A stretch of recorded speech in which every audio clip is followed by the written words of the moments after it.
Para que possamos iniciar a palestra de hoje, me acompanhem nesta prece.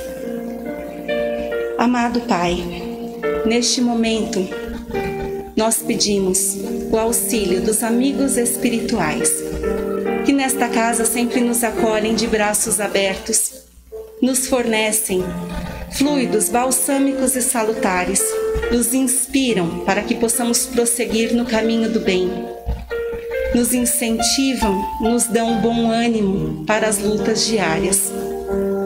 Que o amado Mestre Jesus se faça presente nesta noite e que eu possa contar com o amparo do amigo espiritual Erasmo Gurgel na condução deste trabalho. Graças a Deus, graças a Jesus.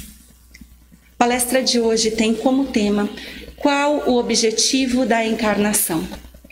No Livro dos Espíritos, questão 132 a 133a, os Espíritos nos esclarecem que a encarnação para Deus tem um objetivo importantíssimo de nos encaminhar à perfeição. É lei natural. Para uns, missão, para outros, expiação. O homem que passa por uma expiação deve passar por todas as tribulações de uma existência para chegar à perfeição.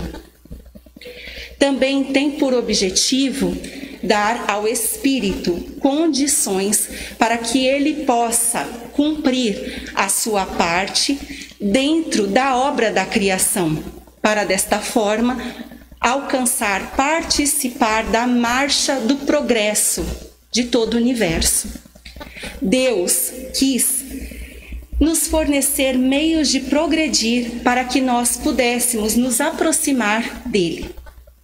No livro A Gênese, capítulo 14, Allan Kardec nos informa que o perispírito é o envoltório fluídico do espírito. É semimaterial, vaporoso. Para nós, é invisível no seu estado normal, é etéreo. Ele é o laço de união entre a alma e o corpo.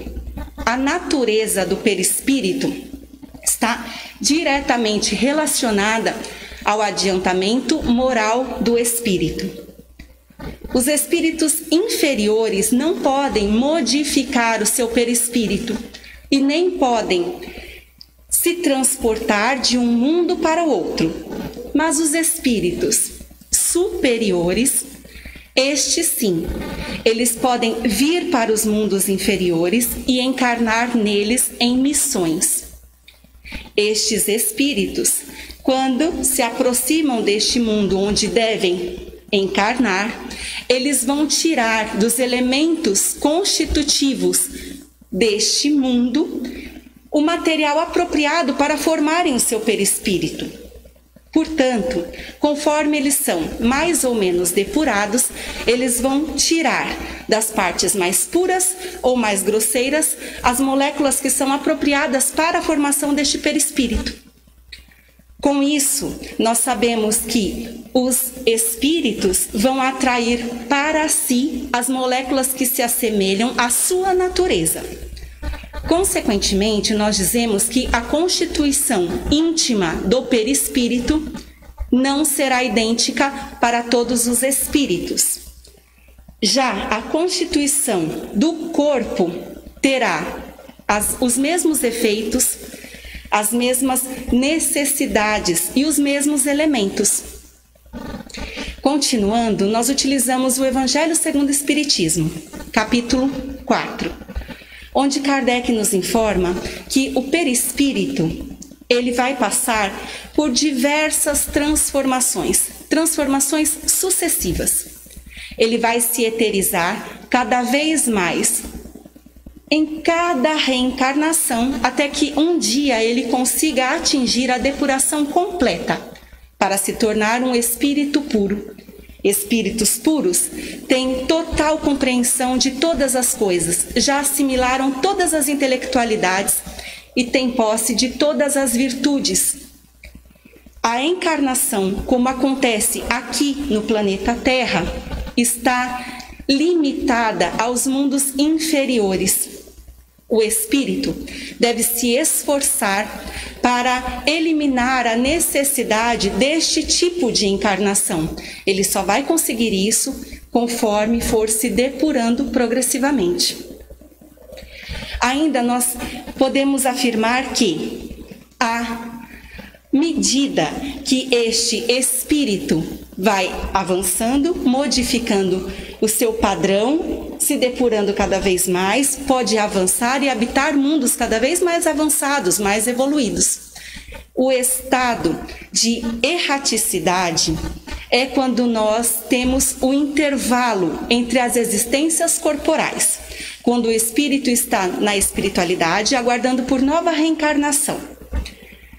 No estado errante, o espírito pode ter o seu estado diretamente relacionado à condição do mundo que ele está ligado.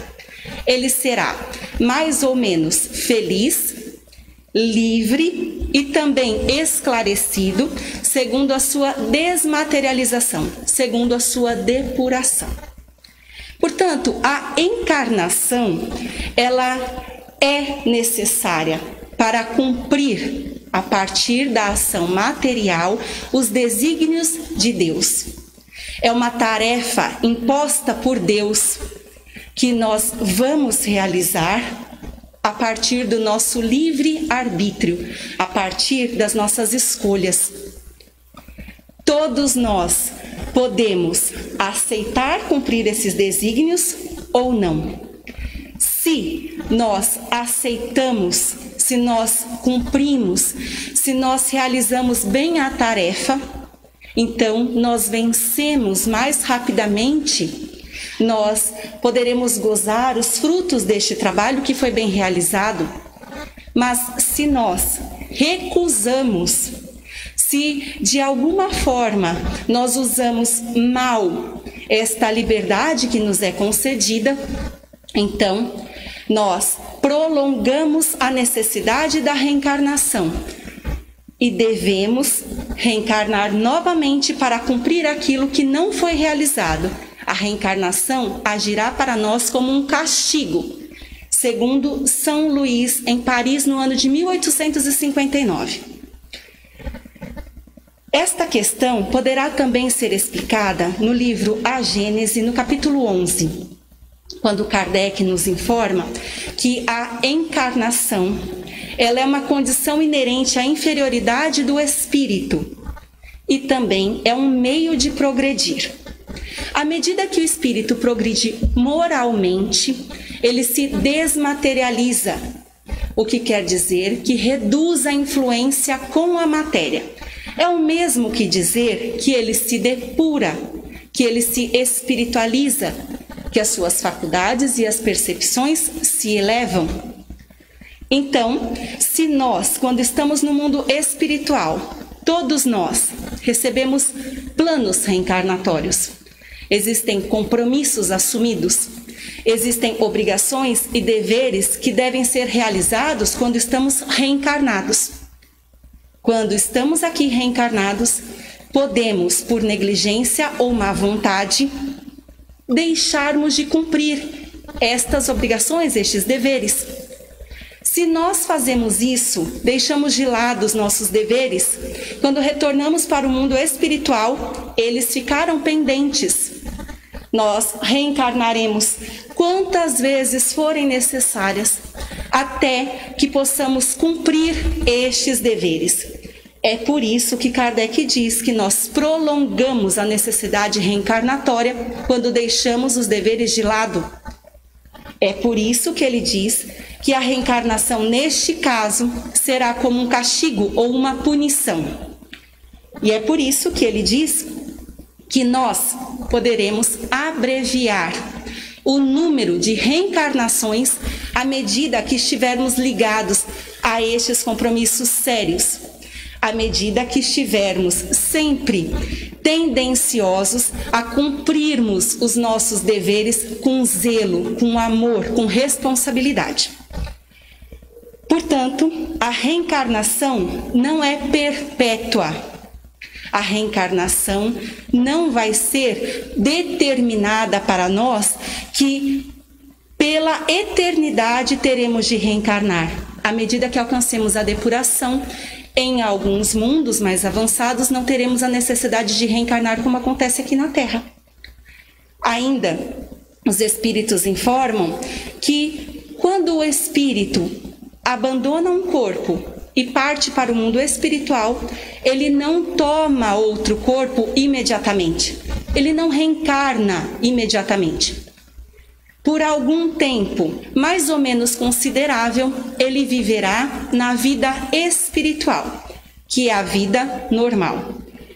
Se nós tivermos que somar todo o tempo que passamos encarnados, e aí eu vou usar o meu exemplo. Digamos que em uma existência eu vivi 80 anos, em outra 40 anos, em outra existência 25 anos. A somatória deste tempo ainda será curto, se for comparado com o tempo que eu permaneci na erraticidade, no mundo espiritual. Este tempo ainda será sempre muito maior. Kardec ainda nos explica que, quando nós estamos na erraticidade, nós ainda podemos progredir. Se nós aproveitamos todos os conhecimentos e as experiências que foram adquiridos na existência corporal.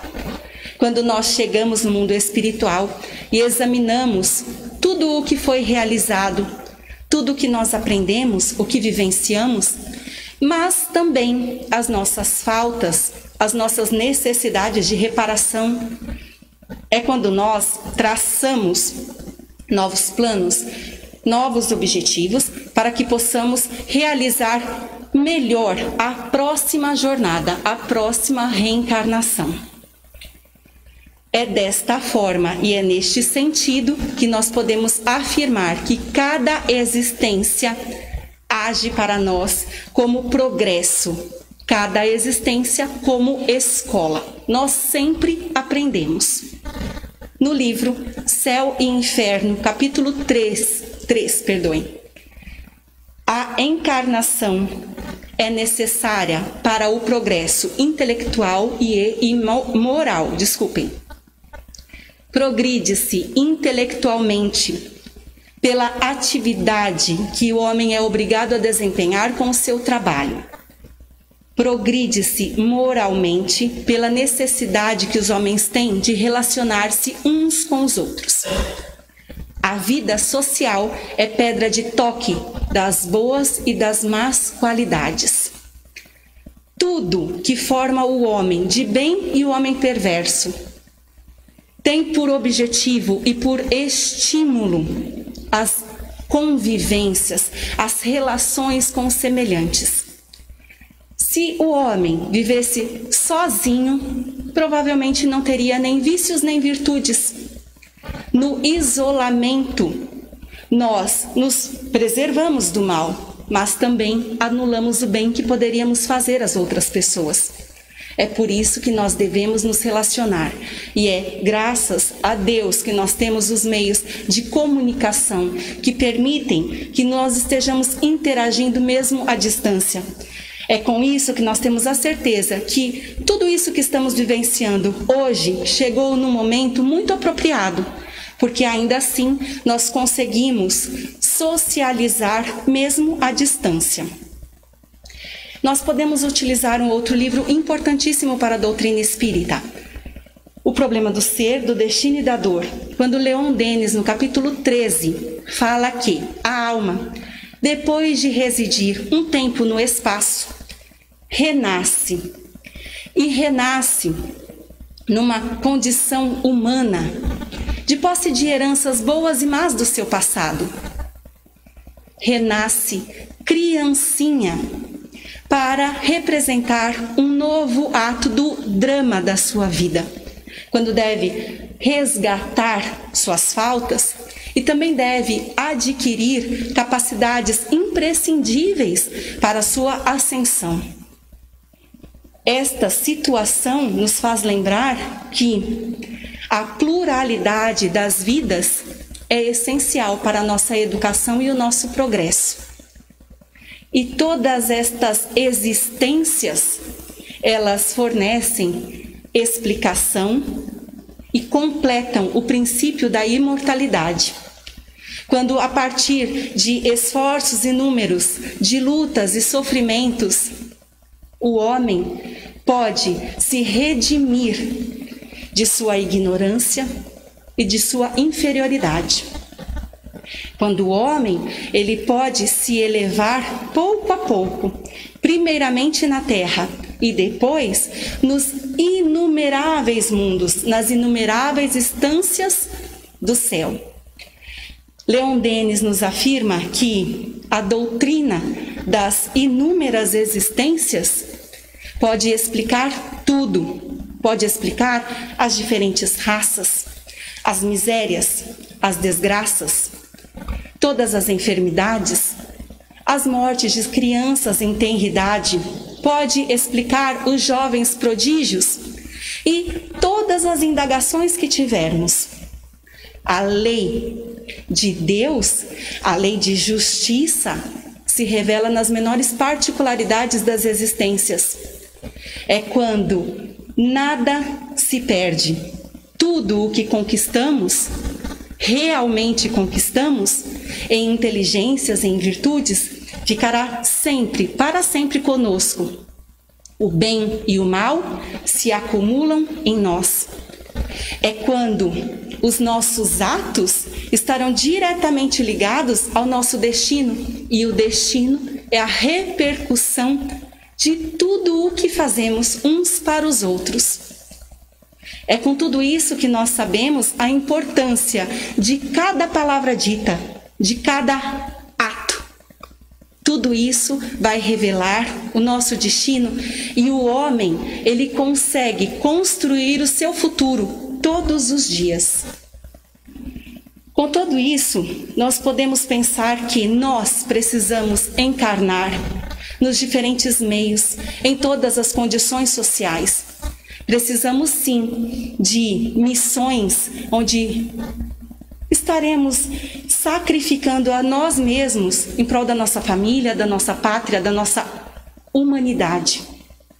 Onde deveremos desenvolver o estudo, a caridade, onde deveremos participar de lutas, de sofrimentos variados para resgatar tudo o que fizemos no passado. Tudo isso é importante para o nosso aprimoramento. E Leon Denis ainda traz uma importante reflexão para nós.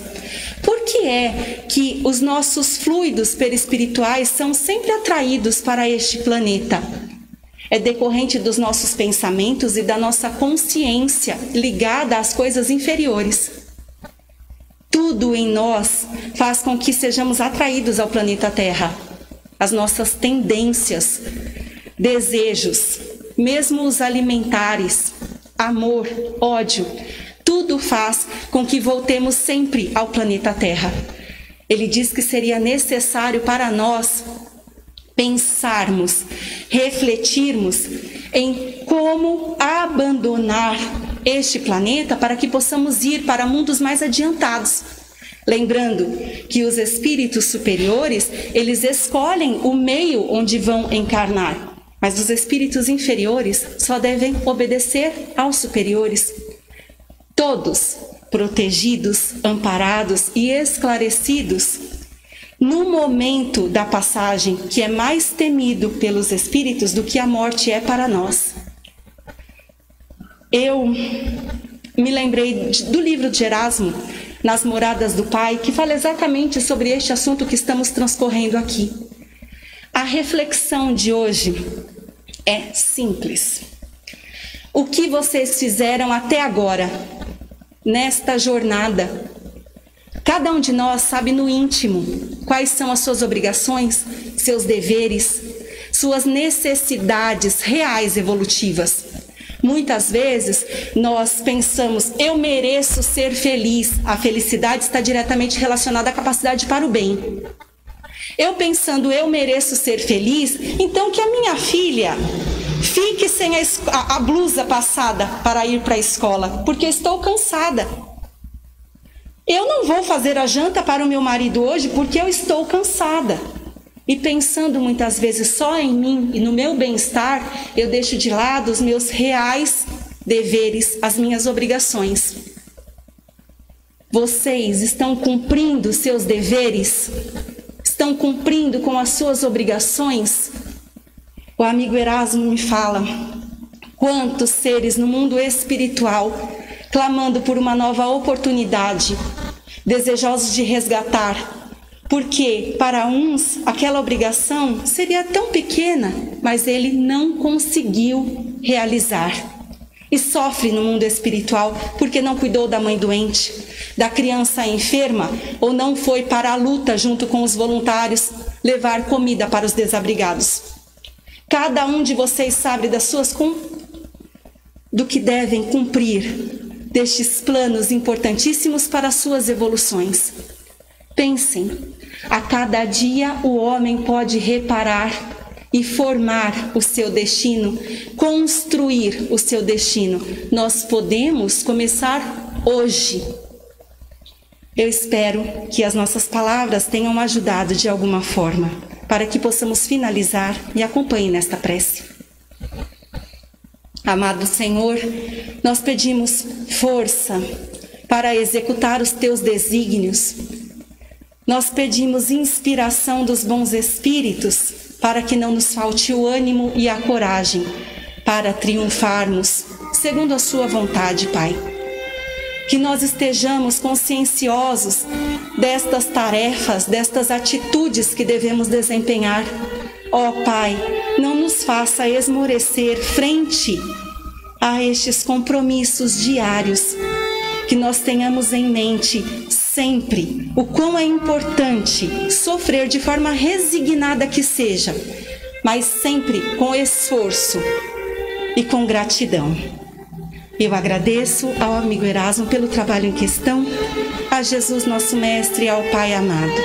Graças a Deus, graças a Jesus. Boa noite a todos.